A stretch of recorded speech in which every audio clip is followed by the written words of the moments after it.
What up, everybody? Sorry for it being a little dark in here.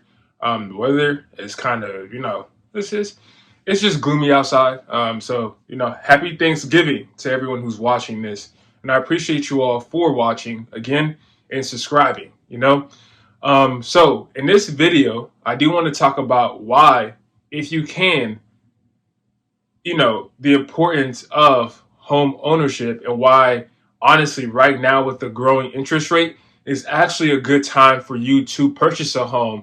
But that's after you do some type of planning, right?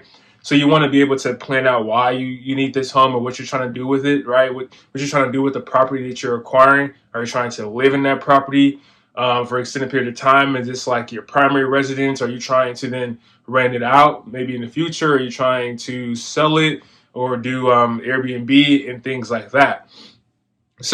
I'm gonna start by saying that I am not the most proficient or like the best real estate person or someone who's a real estate agent or someone that can like really give the most in-depth advice. This is more things that I've done my own research with and my own thought process that I want to share with you guys for people who are interested in acquiring a house or buying a home for themselves and are looking at it like, wow, these interest rates are a little high. People are saying not to buy right now because of the interest rates and this and that. And I'm just going to give you my advice and then you can take it or you can leave it.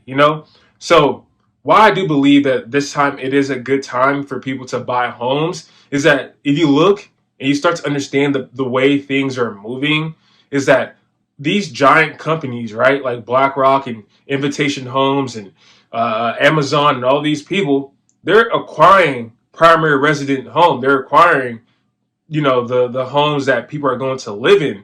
And they're acquiring these homes because they see the value in parking some cash into houses. They see that probably even more valuable than putting money into the stock market.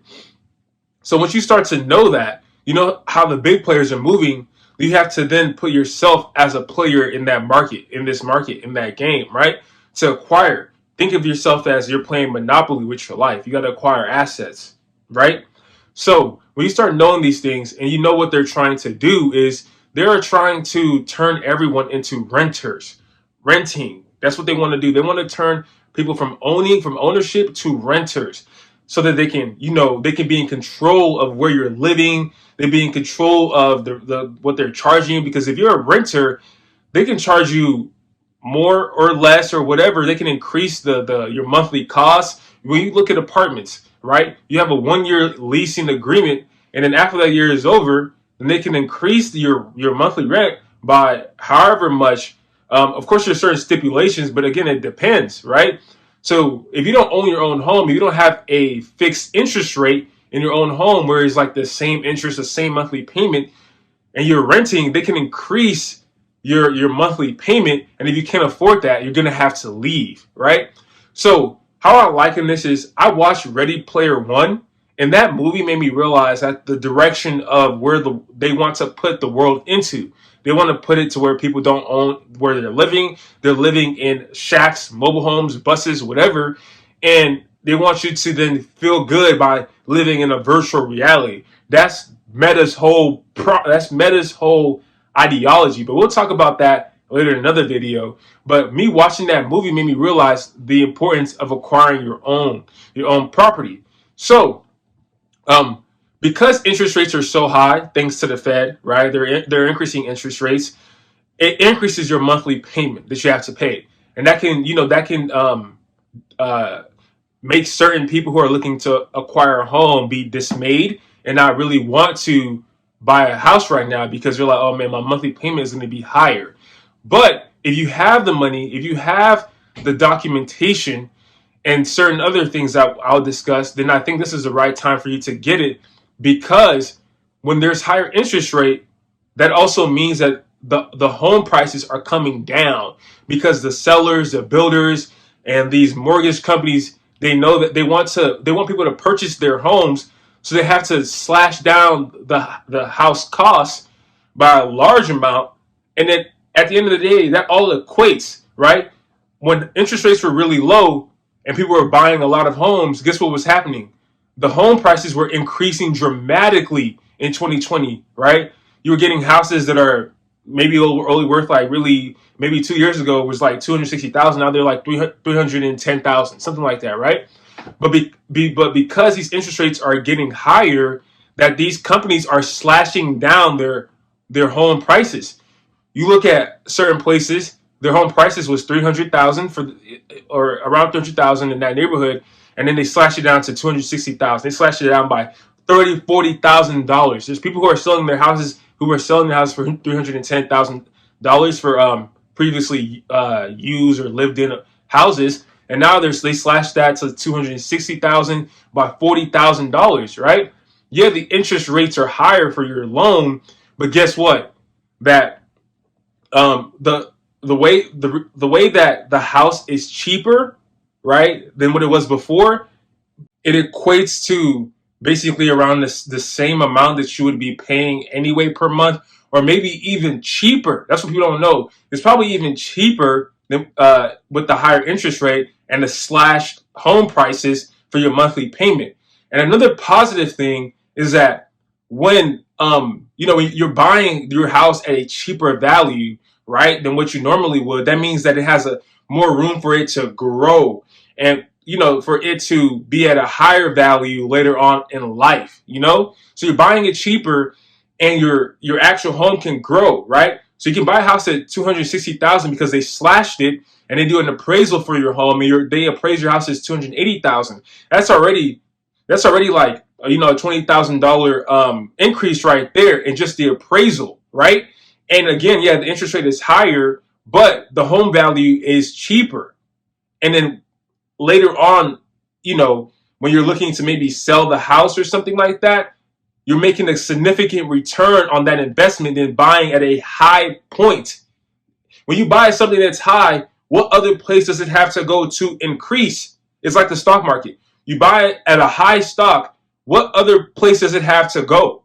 It can only really go down, and then it has to go higher again at certain points. You see, it goes up, goes down, up, down, and that's what we're in right now. So don't be dismayed by the higher interest rate and think that, oh, because my interest rate is higher, I shouldn't get this house. Don't listen to them, because those people who are talking, they're buying all this stuff. They're buying all these properties because they know this is a good place to park their wealth. Another thing that's positive about the higher interest rate is that whenever when they slash down the home prices, and whenever you want to then refinance your house for a lower rate, guess what? You've done refinance your house at a lower rate, and also you bought the house at a lower price. So now you're in a win-win situation. And high rates don't last forever. Whenever they drop the rates back down, is at like 3% or even lower, then you can refinance, and then your home price, you would have bought your home price at the same price point anyway, and and you're paying, when you refinance, you hopefully pay a lower monthly payment, and then your home value also increases. So you're winning in this situation. Though, because of these higher interest rates and things like that, it may be more difficult for you to find a lender and to then acquire a home. That's why you have to make sure everything is in order. You have to make sure you have 2 years of work history. You have to make sure you have your tax returns. You have to make sure you can get your tax transcript. You have to make sure you can get your bank statements, right? So keep a good amount of money in a bank. You see, I use Fidelity Cash Account, and that's what I used in terms of a reference for the mortgage company, right? And things like that. So I hope you guys enjoyed this video, and basically don't let this high interest rate stop you from acquiring a house that you feel comfortable with. It doesn't have to be a grandiose house. Please know that you can actually afford this property, as well as maybe look into getting a house, like a new construction house, like a newly built house, because what happens is those sellers, right? Those like people that built the homes are going to be doing incentives. They might offer to pay your closing costs, give you some seller credits, pay your closing costs down, and then also pay down your interest rate and things like that, which would then make it even less money that you have to put down into your home. Of course, you're always going to have to put it down. It's good to put a down payment to your house. Don't try to avoid not having a down payment. But if you're looking at a new construction, those people can definitely help you in terms of seller credits and things like that, to lessen to lessen or to pay off your closing costs and even a portion of your down payment, so you're not paying that much out of pocket. And there's a lot of people who are doing this. A lot of construction, a lot of mortgage companies, a lot of builders are doing this because they know that people are afraid to purchase these homes. So they can't keep trying to increase the price. So they're trying to do incentives for people to buy. Before, when people were buying at whatever price point without doing any inspections or anything like that, they weren't giving out incentives because they know that someone's going to buy this house regardless of whatever they have out there. But now take advantage of this opportunity